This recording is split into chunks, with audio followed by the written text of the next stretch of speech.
वो static and dynamic.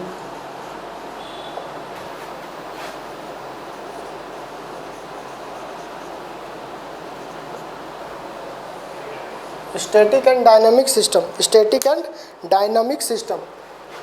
अगर हम लोग स्टैटिक पे देखें, स्टैटिक का एक और मतलब होता है मेमोरी लेस सिस्टम।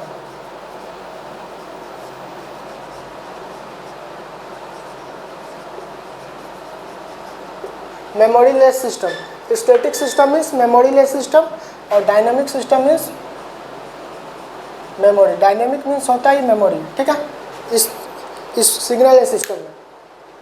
तो ऐसा सिस्टम जिसके पास मेमोरी ना हो, मीन्स उसके पास स्टोर करने की कैपेबिलिटी ना हो। आपके पास अगर कोई भी आपके पास मान लीजिए कंप्यूटर डिवाइस है, ठीक है, कोई भी डिवाइस है, अगर उसके पास स्टोर करने की कैपेबिलिटी ना हो, स्टोर करने की कैपेबिलिटी ना हो, ठीक है, तो वो कैसा सिस्टम हो जाएगा, वो स्टैटिक सिस्टम हो जाएगा। मीन्स जिस इंस्टेंट पे आप इनपुट दे रहे हैं उस पर ही आपको आउटपुट मिलेगी, ना कोई पास्ट ना कोई फ्यूचर, कहानी खत्म। जहाँ पे आप हैं जिस इंस्टेंट पे, बस उसी इंस्टेंट पे काम होगा। कोई प्रेजेंट से पास्ट से कुछ लेना देना नहीं है, फ्यूचर से कुछ लेना देना नहीं है। लेकिन जहाँ पास्ट और फ्यूचर से लेना देना आ जाए वो सिस्टम कैसा हो जाएगा, डायनेमिक हो जाएगा, ठीक है। इसकी डेफिनेशन लिखते हैं। डेफिनेशन इंपॉर्टेंट है, डेफिनेशन इंपॉर्टेंट है, एग्जाम में लिखना है हमें एग्जाम में लिखना है, तो डेफिनेशन तो चाहिए। चलिए, the system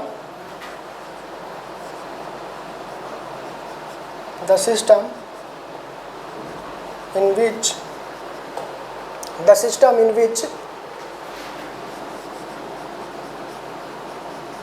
present output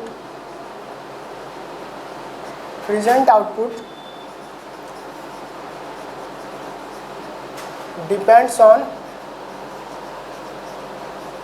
past input. The system in which present output depends on past input and not on sorry, ये पास्ट नहीं होगा, ये प्रेजेंट होगा, ध्यान दीजिए। The system in which present output depends on present input and not on past and future input are called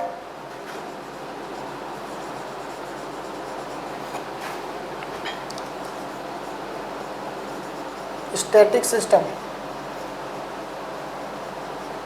कई बार university exams में आपसे पूछ लिया जाता है, 14 मार्क्स का एक क्वेश्चन पूछ लिया जाता है कि क्लासीफाई द सिस्टम। 14 मार्क्स का क्वेश्चन है, 14 मार्क्स का क्वेश्चन है। तो हमें क्या करना है, सारे सिस्टम को जितने भी सिस्टम है उसको लिखना है, उसे डिफाइन करना है, एक एग्जाम्पल देना है, कहानी खत्म। 14 में से एटलीस्ट 12 यू विल गेट, ठीक है। सबसे पहले क्या करना है, सारे सिस्टम्स को लिखना है, सबका डेफिनेशन लिखना है, उसके बाद सबका डेफिनेशन लिखना है, एक एक एग्जांपल सब में देने हैं, क्लियर है। तो वहाँ पे एटलीस्ट 14 में से 12 यू विल गेट। और इस पे बेस्ड काफ़ी कॉन्सेप्चुअल न्यूमेरिकल्स आ जाएंगे आपके ऑब्जेक्टिव टाइप में या फिर किसी भी कम्पिटिटिव एग्जाम में। आपका कंसेप्ट इतना क्लियर होना चाहिए। सिग्नल एंड सिस्टम इसीलिए इंपॉर्टेंट हो जाता है क्योंकि यहाँ पे बड़े बड़े न्यूमेरिकल्स नहीं आते, आपको बहुत लेंदी न्यूमेरिकल्स नहीं देखने को मिलेंगे। सिग्नल एंड सिस्टम का किसी भी कम्पिटिटिव एग्जाम में देखिएगा तो छोटे छोटे कंसेप्ट पे बेस्ड न्यूमेरिकल्स मिलेंगे, आपको छोटे कंसेप्ट पे बेस्ड न्यूमेरिकल्स मिलेंगे, ठीक है।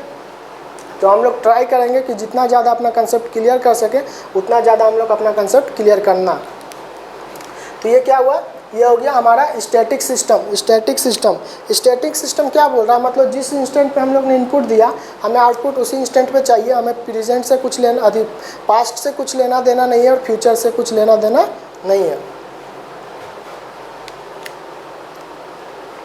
ठीक है। और फिर जो सिस्टम स्टैटिक ना होगा वो कैसा हो जाएगा, डायनेमिक हो जाएगा। जो सिस्टम स्टैटिक ना होगा वो डायनेमिक हो जाएगा। एक एग्जांपल लेते हैं।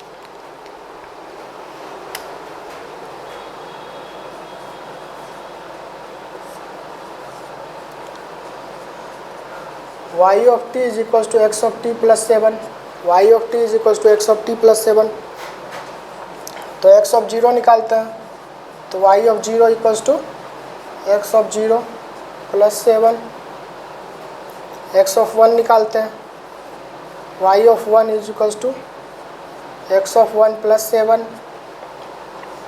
एक्स ऑफ 2 निकालते हैं, तो Y of 2 is equals to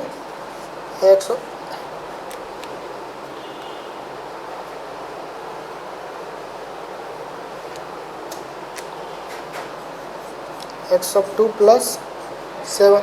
तो यहाँ पे क्या दिख रहा है हमें, जितनी भी वैल्यूज़ है अगर हम लोग प्रेजेंट इनपुट दे रहे हैं तो आउटपुट भी सिर्फ प्रेजेंट इनपुट पे डिपेंड कर रहा है, आउटपुट भी क्या कर रहा है, सिर्फ प्रेजेंट इनपुट पे डिपेंड कर रहा है। तो ये कैसा हो गया, कैसा सिस्टम हो गया, स्टैटिक। ये स्टैटिक सिस्टम हो गया। कैसा सिस्टम हो गया, स्टैटिक। नेक्स्ट एग्जांपल एक और लेते हैं।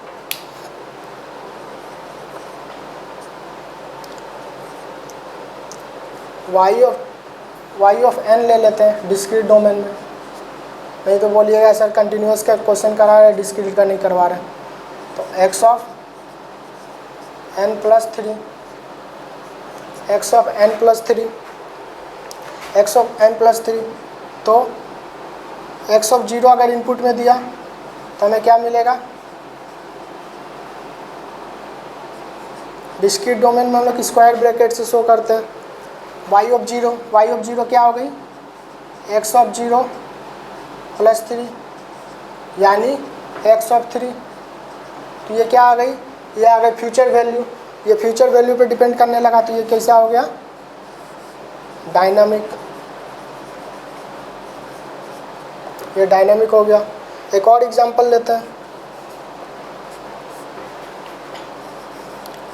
Y of N is equals to X of N minus 2, ठीक है, प्लस 2।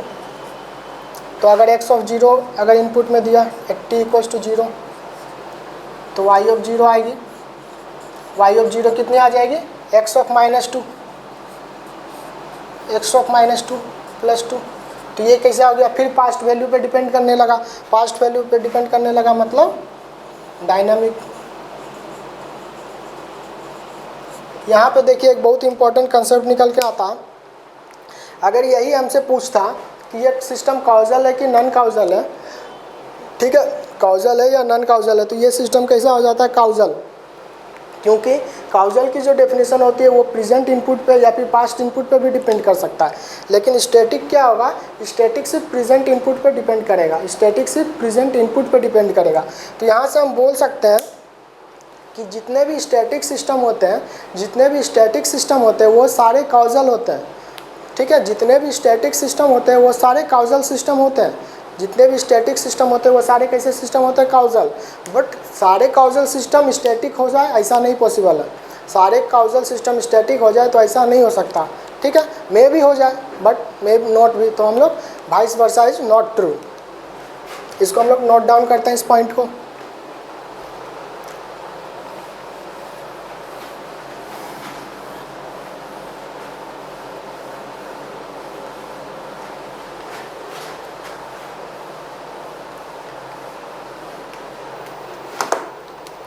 बहुत ही इंपॉर्टेंट प्रॉब्लम कंसेप्ट है, इसे आप लोग नोट डाउन कीजिए।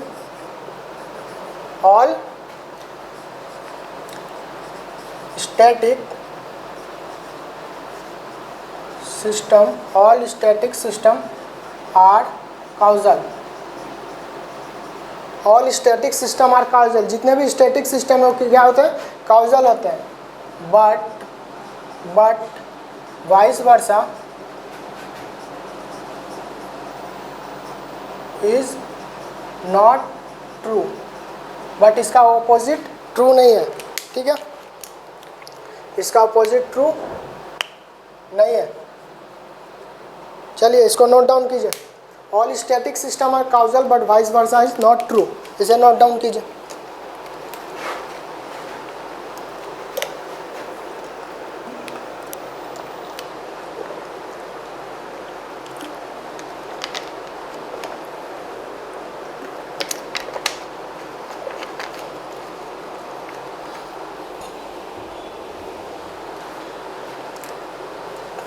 क्लियर है।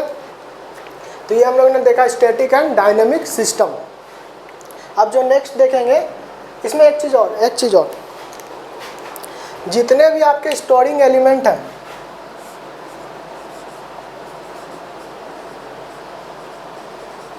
All storing elements are dynamic, और storing elements are dynamic. Storing element जितने भी होते हैं वो डायनामिक होते हैं। जैसे इंडक्टर लग गया, अगर कैपेसिटर लग गया, तो हमें पता होता है कि अगर हम लोग लैप्लास डोमेन से टाइम डोमेन में जाएं तो उनकी तो जो हमारा लैप्लास डोमेन से अगर हम लोग टाइम डोमेन में जाएं तो अगर इंडक्टर या कैपेसिटर प्रेजेंट है तो या तो इंटीग्रेशन का साइन आ जाएगा या डिफरेंशिएशन का साइन आ जाएगा। ठीक है, हम लोग नेटवर्क में डील किए होंगे। तो जितने भी सिस्टम्स हैं, जैसे मान लीजिए y of t is equals to हो गया integration of x of t plus 5, तो ये कैसा सिस्टम हो जाएगा? ये डायनामिक हो जाएगा, ये डायनामिक हो जाएगा। याद रखिएगा जहाँ भी इंटीग्रेशन आ जाए और y of t is equals to D by D T of x of t, ठीक है, प्लस 2, जहाँ भी डिफ्रेंशिएशन आ जाए वो भी डायनामिक। तो इसमें हमें सॉल्व नहीं करना, बस देख के बता देना ये डायनामिक है, क्योंकि इंटीग्रेशन और डिफरेंशिएशन क्या इंडिकेट करता है? ये स्टोरिंग एलिमेंट इंडिकेट करता है। ये हमारा क्या इंडिकेट करता है? स्टोरिंग एलिमेंट, कि सिस्टम में कोई स्टोरिंग एलिमेंट प्रेजेंट है। क्लियर है? तो ये हो गया डायनेमिक सिस्टम। तो जहाँ भी इंटीग्रेशन और डिफरेंशिएशन प्रेजेंट हो,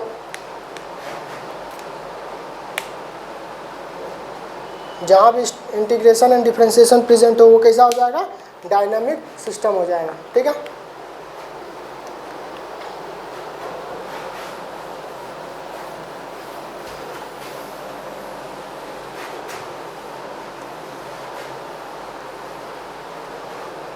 तो ये हो गया static and dynamic system.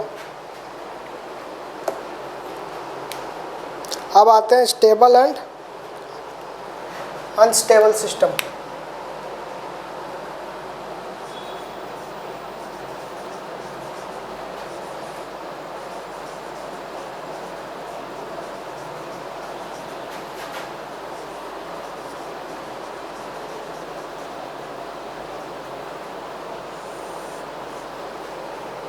Stable and unstable system. तो स्टेबल एंड अनस्टेबल सिस्टम क्या होता है? स्टेबल सिस्टम पे पहले आते हैं। अगर हम लोग ने कोई भी सिस्टम में बाउंडेड इनपुट दिया तो आउटपुट हमें बाउंडेड मिलेगा। क्लियर है? किसी भी सिस्टम में हमने अगर बाउंडेड इनपुट दिया तो आउटपुट क्या मिलना चाहिए? बाउंडेड। मीन्स अगर हमारा सिस्टम, ठीक है, इंक्रीजिंग नेचर का ना हो तो हमारा जो आउटपुट मिलेगा, अगर हमारा सिस्टम इंक्रीजिंग नेचर का ना हो तो उसे हम लोग बाउंडेड इनपुट बोल सकते हैं। मीन्स वो हमेशा या तो कांस्टेंट वैल्यू ले रहा या कुछ टाइम के बाद जीरो हो जा रहा। हमेशा या तो कांस्टेंट वैल्यू ले रही है या कुछ टाइम के बाद जीरो हो जा रही है। तो उस टाइप के सिस्टम को, उस टाइप के सिग्नल को क्या बोलेंगे? Bounded input signal, bounded signal. तो अगर हम लोग उस टाइप के सिग्नल्स को किसी भी सिस्टम के इनपुट में दें, अगर बाउंडेड सिग्नल को किसी भी सिस्टम के इनपुट में दें तो आउटपुट में हमें अगर बाउंडेड नेचर का मिले तो उस सिस्टम को क्या बोलेंगे? Stable system. यहाँ पे इस क्राइटेरिया को बोलते हैं Vivo criteria, BIBO, bounded input bounded output. इस क्राइटेरिया को जो फॉलो करे सिस्टम उसको क्या बोलते हैं? Stable system.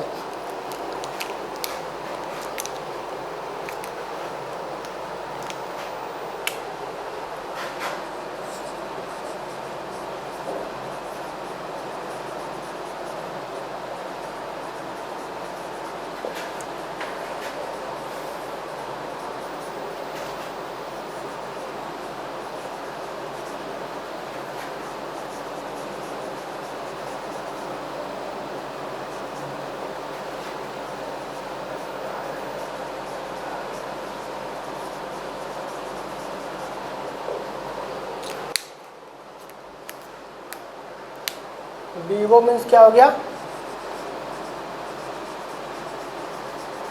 Bounded input bounded output, bounded input bounded output. ये हो गए बीबो क्राइटेरिया। मीन्स अगर किसी सिस्टम में मान लेते हैं कि हमने ऐसा इनपुट कुछ दिया, ये हमारा बाउंडेड है, ये एक्स ऑफ टी है, ये टी है, इसे हम लोग ने किसी सिस्टम से पास किया, इस सिग्नल को, ठीक है, इस इनपुट सिग्नल को किसी सिस्टम से पास किया और आउटपुट भी हमें कुछ बाउंडेड नेचर का मिले, कुछ भी मिल जाए। मान लेते हैं एग्जांपल, ये समझने के लिए सिर्फ समझने के लिए है, ये मान लीजिए x of dash of T मिला, वाई ऑफ टी मिला, ठीक है, तो ये भी कैसा नेचर का बाउंडेड है। मीन्स ये कभी भी इंक्रीजिंग नेचर नहीं शो कर रहा है और या डिक्रीजिंग नेचर शो कर रहा है, ठीक है, तो ये भी हमें बाउंडेड मिला। तो ये सिस्टम कैसा हो गया, ये सिस्टम हो गया हमारा, ये सिस्टम हो गया स्टेबल सिस्टम हो गया। क्लियर है? चलिए एग्जांपल से समझते हैं।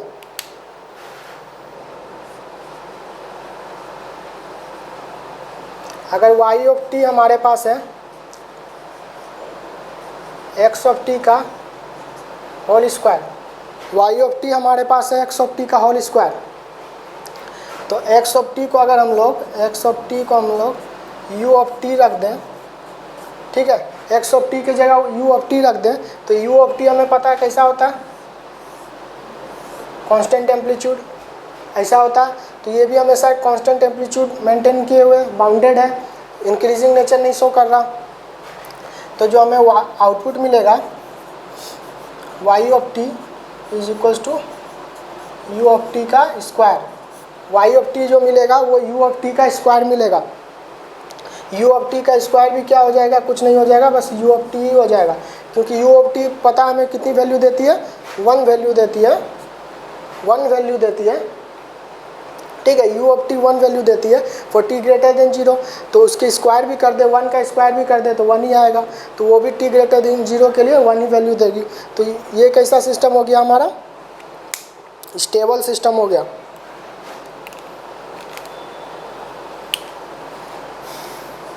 ये कैसा हो गया हमारा, स्टेबल सिस्टम हो गया। क्लियर है? ये हमारा स्टेबल सिस्टम हो गया, ठीक है, ये स्टेबल सिस्टम हो गया। अगर जो सिस्टम स्टेबल ना हो, एक और एग्जांपल लेते हैं।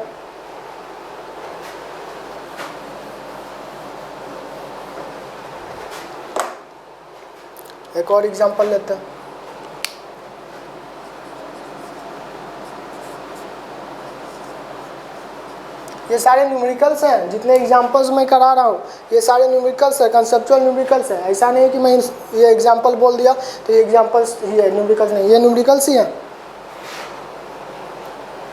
y of T is equals to T of x of T, y of T is equals to T of x of T, ठीक है, यहाँ तक ठीक है।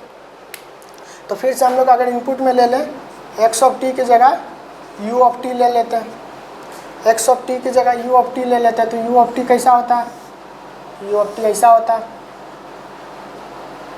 ये 1 value for t greater than 0, u of T ऐसा होता है।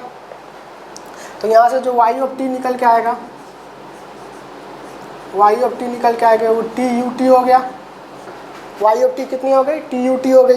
टी यू टी मीन्स हमें पता है टी यू टी क्या होता है, रैंप फंक्शन होता है, आर ऑफ टी होता है। T of T, T U T कैसा होता है, रैंप फंक्शन होता है। तो रैंप फंक्शन की ग्राफ कैसी होती है, कुछ इस तरह से। तो क्या ये बाउंडेड है, बाउंडेड रहा अब नहीं, ये बाउंडेड नहीं रहा। तो ये सिस्टम कैसा हो गया, तो जो y ऑफ टी हो गया ये कैसा सिस्टम हो गया, अनस्टेबल सिस्टम हो गया। y ऑफ टी कैसा सिस्टम हो गया, अनस्टेबल सिस्टम हो गया। क्लियर है? अगर हम बाउंडेड इनपुट देने पे, हमारा जो इनपुट था वो बाउंडेड था, लेकिन आउटपुट कैसा मिल रहा, अनबाउंडेड मिल रहा है, इंक्रीजिंग नेचर शो कर रहा, तो ये कैसा सिस्टम हो गया, अनस्टेबल सिस्टम हो गया। क्लियर है? चलिए ये हम लोग ने देखा क्या, स्टेबल एंड अनस्टेबल सिस्टम। अब नेक्स्ट आते हैं invertible and non invertible system. यहाँ तक पहले आप लोग नोट कर लीजिए।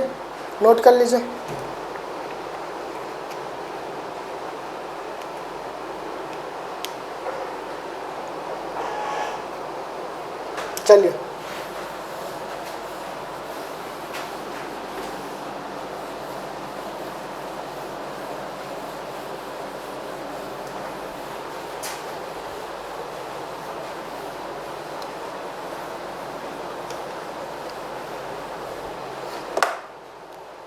चलिए next system, invertible and non invertible system.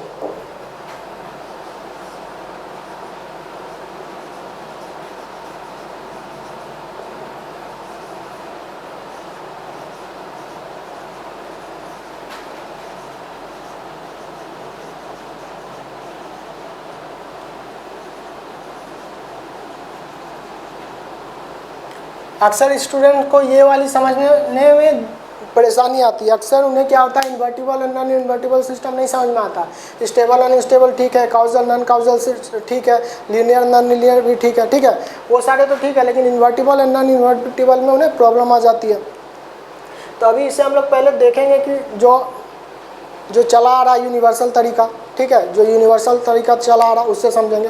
फिर हम लोग क्या करेंगे, आसान भाषा में से समझेंगे, अपनी भाषा में समझेंगे, जिससे दिमाग में एकदम दिल पे उतर जाए, दिमाग से एकदम दिल पे उतर जाए, और फिर हम लोग कभी से भूले ना, ठीक है। इसे आसान भाषा में समझेंगे। पहले इस पर बुक आते हैं, पहले यूनिवर्सल तरीका जो होता, ठीक है, क्योंकि डेफिनेशन भी इम्पोर्टेंट है भैया।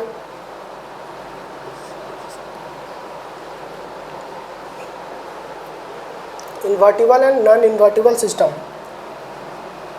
If those systems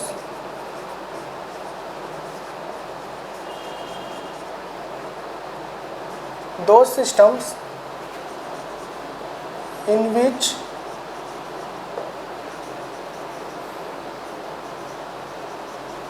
different input leads to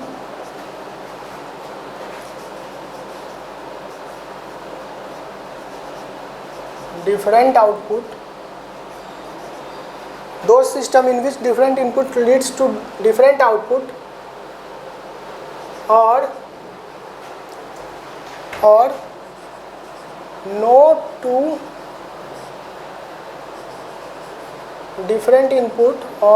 two different input gives same output are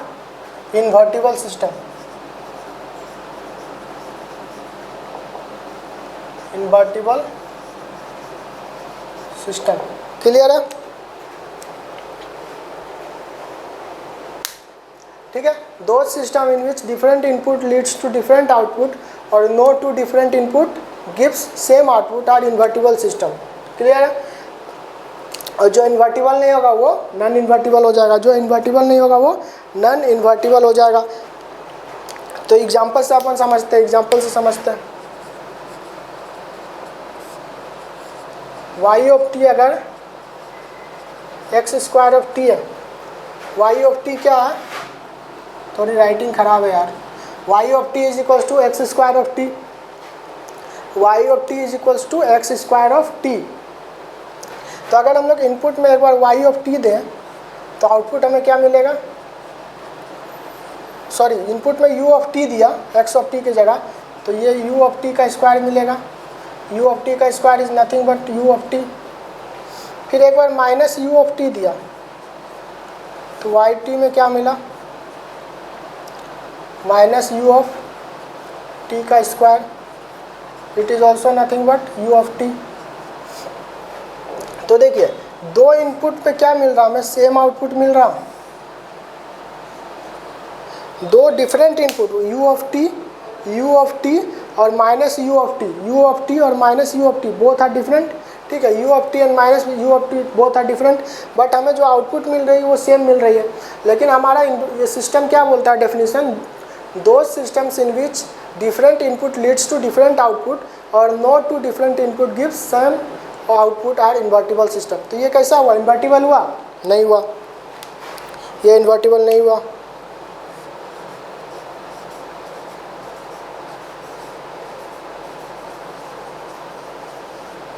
non invertible system. ये कैसा हो गया, नॉन इन्वर्टिबल सिस्टम हो गया। क्लियर है? ये कैसा सिस्टम हो गया? Non invertible system. अब हम लोग देखते हैं इसे, अगर हम लोग को आसान से समझना हो तो हम लोग लिखेंगे किसी भी दो इनपुट पे अगर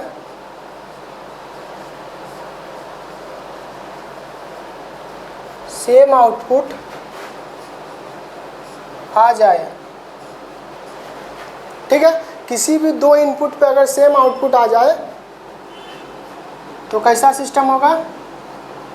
नॉन इन्वर्टिबल। क्लियर है? किसी भी दो इनपुट पे अगर सेम आउटपुट आ जाए तो नॉन इन्वर्टिबल सिस्टम होगा। तो हमें बस ये चेक करना है, दो ऐसा इनपुट लेना है जिसकी वजह से आउटपुट हमें सेम आ जाए। दो ऐसा इनपुट लेना है जिसकी वजह से आउटपुट सेम आ जाए, तो वो क्या हो जाएगा? Non invertible system. एक और एग्जांपल, चलिए अब हम लोग ने क्या किया, हमारा पहला मॉड्यूल जो था वो कंप्लीट हो गया। पहला मॉड्यूल कंप्लीट हो गया, basics of signals and systems. Basics of signals and systems में हम लोग ने क्या देखा? क्लासिफिकेशन ऑफ सिग्नल्स देखे, टेस्ट सिग्नल्स देखे, या फिर बेसिक सिग्नल्स देखे जो होते हैं यूनिट स्टेप, इम्पल्स।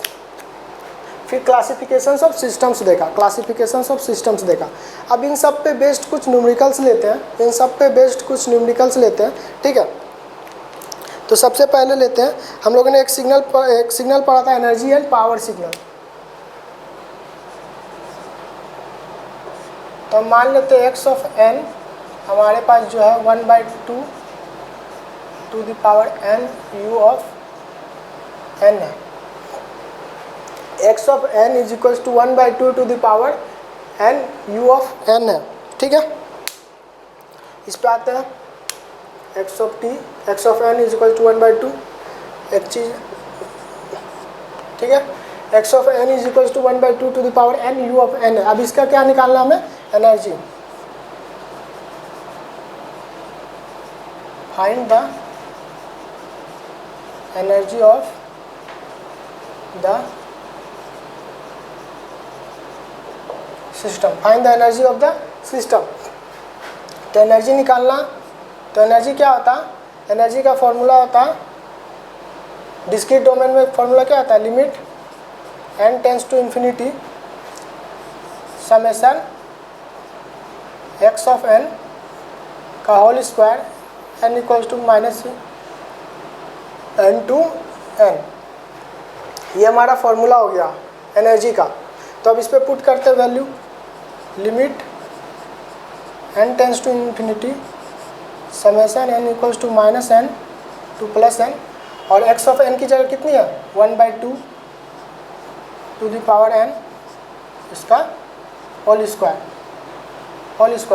तो ये हो जाएगा limit n tends to infinity, और ये क्योंकि हमारा यहाँ पे u ऑफ n प्रेजेंट था, तो u ऑफ n हमें पता है कहाँ से स्टार्ट होती है? 0 से स्टार्ट होती है। तो ये जो हमारी लिमिट है, समेशन की जो लिमिट है, वो कहाँ से स्टार्ट हो जाएगी? वो 0 से स्टार्ट हो जाएगी, क्योंकि हमें पता है कोई भी सिग्नल को अगर हम लोग u ऑफ n से मल्टीप्लाई कर दें तो वो सिग्नल कहाँ से स्टार्ट हो जाएगी? 0 से स्टार्ट होगी। जैसे कि देखिए, मान लीजिए हमारे पास ऐसा कोई सिग्नल है,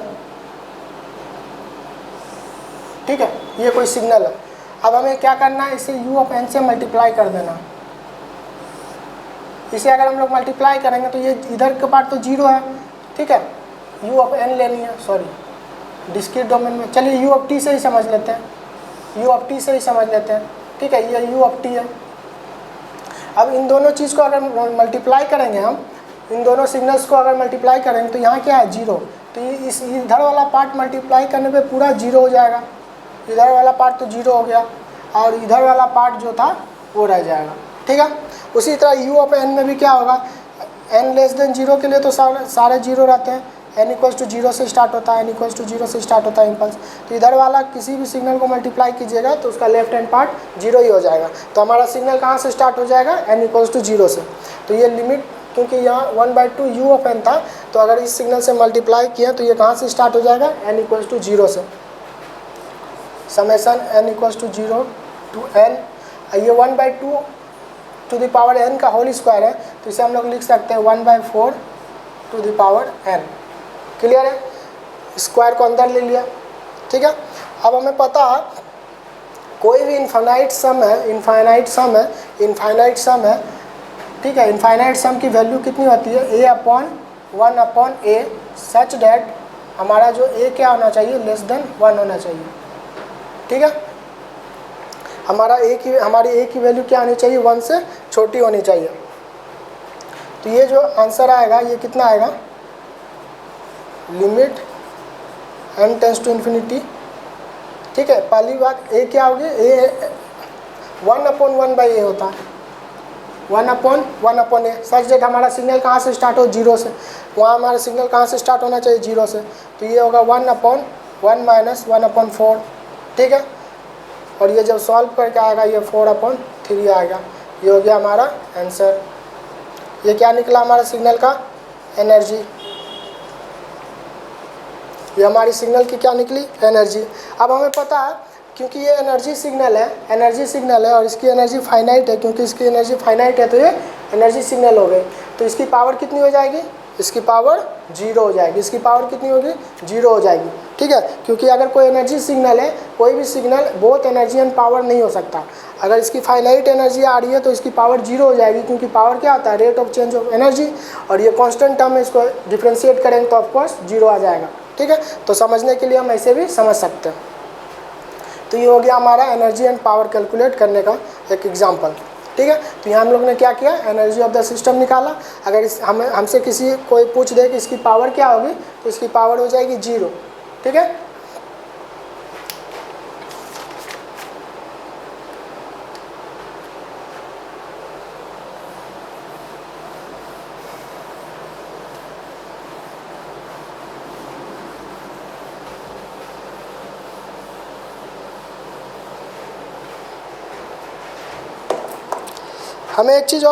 हम लोग ने एक चीज़ और स्किप हो गया।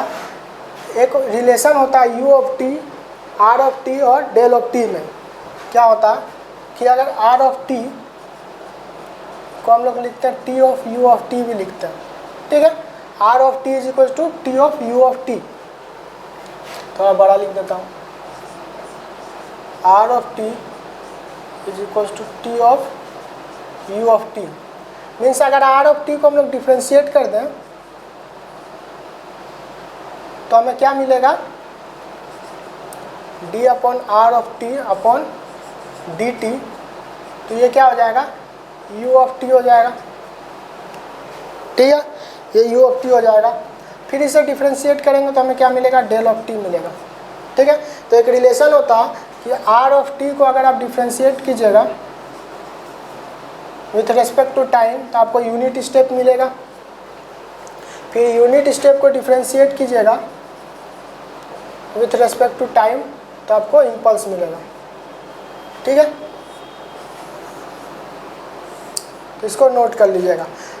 अगर रैंप फंक्शन को डिफ्रेंशिएट करें तो हमें यूनिट स्टेप मिलेगा, और यूनिट स्टेप को डिफ्रेंशिएट करें तो हमें कंटिन्यूअस इम्पल्स मिलेगा, ठीक है। तो ये हो गया हमारा एक relation r of t, u of t और डेल ऑफ t में। क्लियर?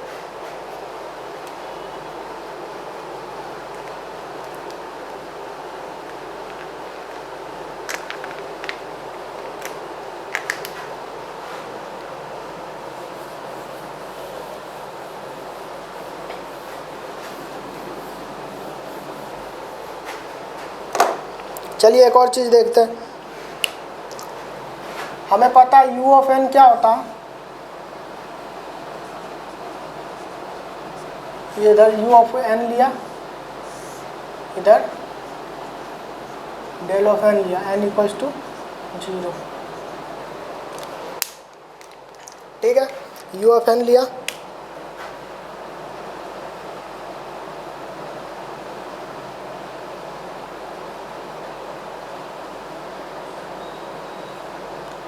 ये 0 1 2 3 4 इधर n।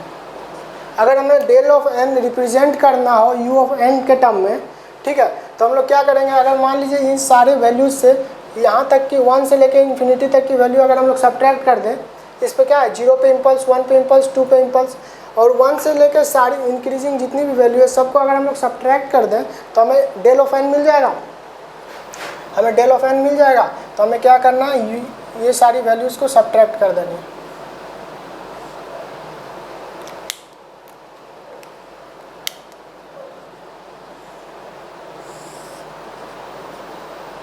तो ये क्या हो गया, u ऑफ n माइनस 1 हो गया ये, ठीक है, u ऑफ n माइनस 1 हो गया ये। तो u of n minus u of n क्या देगा, u of n minus u of n minus 1 क्या देगा हमें, डेल ऑफ n देगा। क्लियर है इतनी सी बात। u of n minus u of n minus 1 क्या दिया हमें, डेल ऑफ n देगा। तो differentiation in time domain, a continuous domain corresponds to difference in discrete domain. वहाँ पे हम लोग डिफरेंशिएट कर रहे थे तब हमें इम्पल्स मिल रहा था, और यहाँ डिफरेंस ले रहे हैं तब इम्पल्स मिल रहा है, ठीक है। तो ये चीज़ हमें ध्यान रखनी है।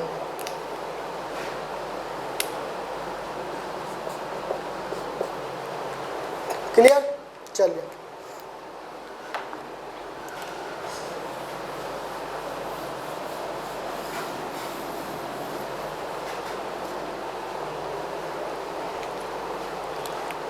चलिए एक और एग्जांपल लेते हैं न्यूमेरिकल।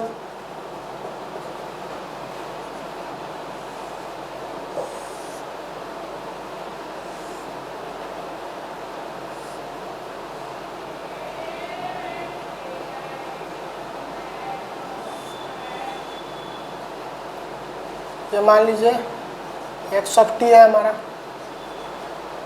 ये -1 0, ये 1 ले लेते हैं, ये 2 ले लेते हैं।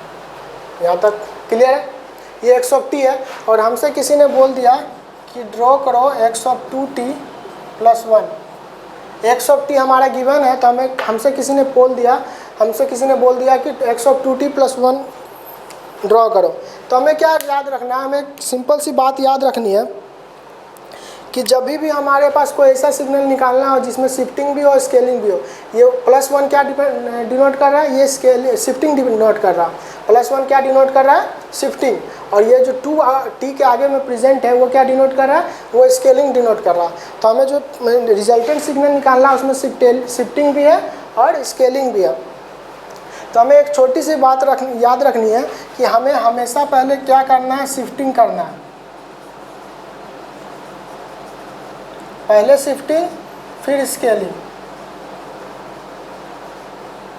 पहले शिफ्टिंग फिर स्केलिंग। इसमें क्या है ना, इसमें एरर होने की प्रोबेबिलिटी काफ़ी कम हो जाती है। इसमें हमारे सॉल्यूशंस में एरर होने की प्रोबेबिलिटी काफ़ी कम हो जाती है। हम पहले स्केलिंग से भी शिफ्टिंग कर सकते हैं, नो डाउट। हम लोग चाहें तो पहले स्केलिंग से भी शिफ्टिंग कर सकते हैं, कोई प्रॉब्लम नहीं है। बट वहाँ पे टाइम एक्सिस में को हमें ध्यान में रखना है कि जो भी चेंज कर रहे हैं हम, वो सिर्फ टी में चेंज हो। अगर हम लोग पहले स्केल कर दिए तो वो x ऑफ अल्फ़ा टी हुआ, फिर हम लोग उसमें शिफ्ट कर देते हैं तो वो जनरली अल्फ़ा ऑफ टी में शिफ्ट हो गया। लेकिन हमें वहाँ पे ध्यान रखना पड़ता है कि हमें सिर्फ टी में चेंज करना है, ठीक है। तो उसमें काफ़ी ये एरर होने की प्रोबेबिलिटी हो जाती है। उसमें क्या हो जाती है, एरर होने की प्रोबेबिलिटी हो जाती है कि अगर हम लोग पहले स्केलिंग करके शिफ्टिंग करें। तो हमें वो ध्यान में ही नहीं रखना है। हमें क्या ध्यान रखना है, जो आसान सा तरीका, क्योंकि हमें क्या है, समझना है और मार्क्स स्कोर करना है। तो हमें शिफ्टिंग पहले करना है और बाद में स्केलिंग करना है, ये हमें ध्यान रखना है। सिंपल, पहले शिफ्टिंग बाद में स्केलिंग। नो डाउट आप स्केलिंग करके भी शिफ्टिंग कर सकते हैं, बट आपको ध्यान क्या रखना होगा उसमें कि वहाँ पे भी जब स्केलिंग करते हैं तो टाइम एक्सिस चेंज हो जाती है, और आपको सिर्फ उसके बाद जो शिफ्ट करना होता है वो सिर्फ टाइम में करना होता है, स्केल्ड वर्जन में नहीं। तो उसके अकॉर्डिंग आपको चेंज करना पड़ता है, तो वहाँ गलती होने की चांसेस बढ़ जाती है। तो हमें क्या करना है, पहले शिफ्टिंग करना है फिर स्केलिंग करना है, ठीक है। इसको हमेशा दिमाग में डाल दीजिए कि हमें पहले कुछ भी हो जाए, पहले शिफ्टिंग करनी है फिर स्केलिंग करनी है, ठीक है। चलिए अब आते हैं हम लोग प्रॉब्लम पे। तो अगर मान लीजिए x ऑफ 2t है, x ऑफ 2t प्लस 1 है, तो अगर हम लोग को x ऑफ 2t प्लस 1 निकालना होगा तो पहले क्या करेंगे, x ऑफ t से x ऑफ t प्लस 1 निकालेंगे, शिफ्टिंग करेंगे। x of t plus 1 shifting कर लिया, फिर क्या करेंगे, इससे स्केल कर देंगे। तो x of 2t plus 1, x of 2t plus 1 scale कर दिया, पहले शिफ्टिंग किया पहले फिर स्केलिंग किया, ठीक है। तो हमें ये ऑर्डर फॉलो करना, ये ऑर्डर फॉलो करना, ठीक है। चलिए निकालना क्या था हम लोग लिख लेते हैं, x of 2t plus 1, x of 2t plus 1 निकालना। तो हमें क्या करना, पहले एक्स ऑफ t प्लस 1 निकालना, ठीक है। एक्स ऑफ t प्लस 1 निकालना, तो इसमें कैसा शिफ्ट होगा, ये सिग्नल पूरा इधर शिफ्ट होगा, हम लोगों ने देखा था। क्योंकि अगर x of t minus T node में टी नोड अगर नेगेटिव है, ठीक है, इसको हम लोग क्या लिख सकते हैं, x of t minus minus of 1, ठीक है। तो टी नोड नेगेटिव है तो ये कैसा शिफ्ट होगा, ये इधर शिफ्ट होगा, ठीक है, नेगेटिव टाइम एक्सिस में। तो ये हम लोग के समझने के लिए था, ये नेगेटिव टाइम एक्सिस में शिफ्ट हो जाएगा, ठीक है। कितने यूनिट से, 1 यूनिट से,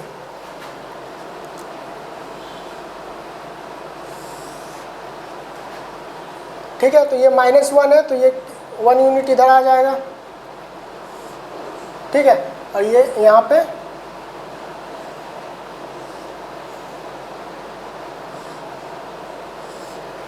ये कुछ ऐसा हो जाएगा, ये -2 -1 0 और 1, ये हमारा हो गया एक्स ऑफ t प्लस 1,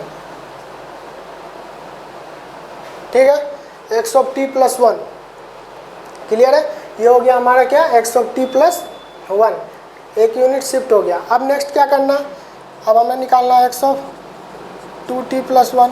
तो हमें पता है एक्स ऑफ 2t प्लस 1 निकालने के लिए क्या करना पड़ेगा, इस सारे टाइम एक्सिस को 2 से डिवाइड कर देना।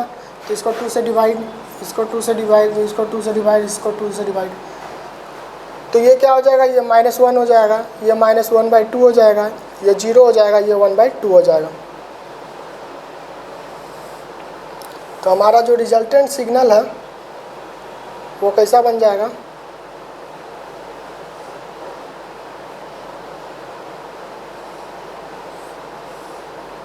वो कंप्रेस हो जाएगा, ये -1, ये -1/2 0 1/2, ये क्या हो गया, ये कंप्रेस हो गया। और ये क्या बन गया, एक्स ऑफ 2t प्लस 1, और ये टाइम, ये हमारा आंसर हो गया, एक्स ऑफ 2t प्लस 1, ये आंसर हो गया। क्लियर है। तो बहुत ही आसान से प्रॉब्लम्स होते हैं, बहुत ही न्यूमेरिकल्स बहुत ही आसान होते हैं, बहुत ही, आपको क्या करना है कि सारे कंसेप्ट जितने हैं बस उसे एक बार रिवाइज रखना है, सारे कंसेप्ट्स को ऑन योर फिंगर टिप्स रखना है, ठीक है। तो और ये सारे को हमारे न्यूमेरिकल्स बहुत ही आसान हो जाएंगे, बहुत ही आसान हो जाएंगे। क्लियर।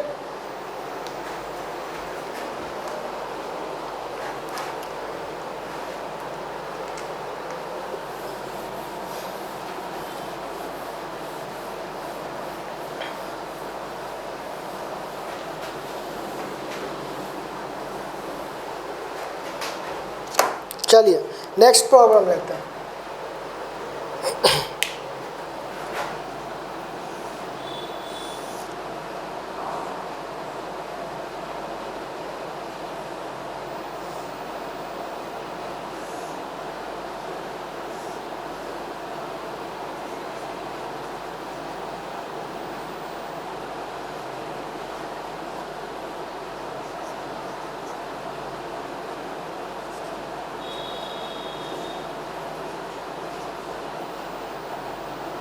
ठीक है, इसको क्या करना है, आपको u ऑफ t के फॉर्म में इस सिग्नल को रिप्रेजेंट करना है।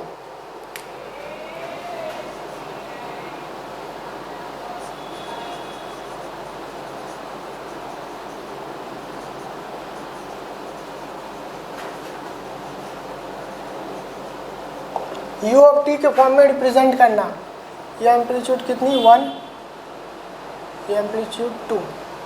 तो आपको क्या करना है, u ऑफ t के फॉर्म में इस सिग्नल को रिप्रेजेंट करना है, u ऑफ t के फॉर्म में, ठीक है।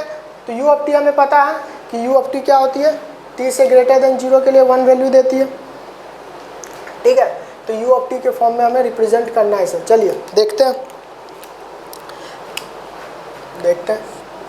तो ये सिग्नल कहाँ से स्टार्ट है, -2 से। तो -2 से अगर हम लोग एक u ऑफ t स्टार्ट करें, -2 से ये -2 है, तो ये क्या बन जाएगा, u ऑफ t प्लस 2 बन जाएगा। ठीक है, u ऑफ t प्लस 2 बन गया, ये -2 से स्टार्ट हुआ तो इसे हम लोग लिखेंगे u of t plus 2, u of t plus 2।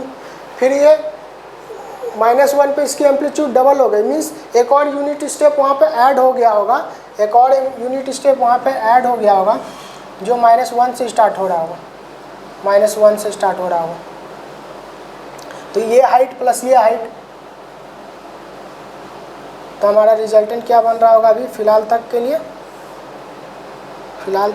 ये बन रहा होगा और फिर ये बन रहा होगा। ठीक है, ऐसा कुछ हमारे पास बन रहा होगा। तो u ऑफ t प्लस 1 हो गया। ठीक है, अब 1 पे जाके एक एम्पलीट्यूड डिक्रीज़ हो गई, 1 पे जाके इसकी एम्पलीट्यूड जो है वो 1 यूनिट डिक्रीज़ हो गई। मीन्स यहाँ पे अगर हम लोग इस सिग्नल से u of t minus 1 subtract कर दें, ठीक है, u of t minus 1 subtract कर दें, यहाँ सब्ट्रैक्ट कर दें, तो ये वाली यूनिट कैसी हो जाएगी, ये यहाँ से यहाँ आ जाएगी, फिर ऐसी हो जाएगी। ठीक है, ये वाली यूनिट अगर सब्ट्रैक्ट कर दें तो क्या करना, -u of t minus 1, -u of t minus 1, चलिए -u ऑफ t माइनस 1 हो गया, -u ऑफ t माइनस 1। अब फिर क्या करना है, फाइनली इसे भी सब्ट्रैक्ट कर देना, ये जो 1 यूनिट बची हुई थी वो भी सब्ट्रैक्ट कर देनी है, तो इसे भी सब्ट्रैक्ट कर देंगे, -u of t minus 2। Clear है, तो ये हमारा सिग्नल रिप्रेजेंट हो गया किस फॉर्म में, u ऑफ t के फॉर्म में, मीन्स यूनिट स्टेप के फॉर्म में। और यूनिट स्टेप भी कैसा, शिफ्टेड फॉर्म वाला। ठीक है, शिफ्टेड यूनिट स्टेप। तो ये हम लोग ने x ऑफ t को रिप्रेजेंट कर लिया u ऑफ t के फॉर्म में। क्लियर है, तो यहाँ तक हम लोग ने कुछ न्यूमेरिकल सॉल्व किए, अब आगे भी कुछ अच्छे न्यूमेरिकल सॉल्व करेंगे, एटलीस्ट 10 तो सॉल्व करेंगे ही, ताकि आपके सारे कंसेप्ट इस पहले मॉड्यूल से रिलेटेड सॉल्व हो जाए। ठीक है, चलिए अब नेक्स्ट न्यूमेरिकल्स देखेंगे।